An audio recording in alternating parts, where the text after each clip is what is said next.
తరతరాలుగా స్త్రీ అణిచివేయబడింది. ఇది నిజం. ఇంకా అదే భ్రమలో ఉంది. ఇది అబద్ధం. నీషే ఏమంటాడంటే, స్త్రీకి బిడ్డ కావాలి, అందుకు ఒక పురుషుడు అవసరం.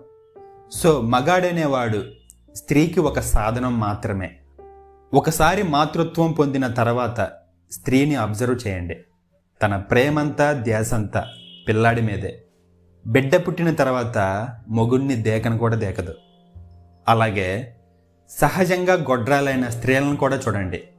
పురుషుడి మీద తనకి ఒక రకమైన యావగింపు ఉంటుంది. అలాగే నీషే ఇంకో మాట కూడా చెప్పాడు. అదేంటంటే, స్త్రీలనేవారు తమకై తాము తమలోని స్త్రీని ఉద్ధరించుకోవాలనుకున్నప్పుడు వాళ్ళు ఒక మెట్టు కిందకి దిగుతారు. పాపం ఈ విషయం మగాడికి తెలియక పెద్ద పోటుగాళ్ళలో ఫీల్ అవుతాడు. స్త్రీ మగాడి గురించి ఎప్పుడు ఆలోచించినా అది ఒక తోడు కోసం అవుతుంది.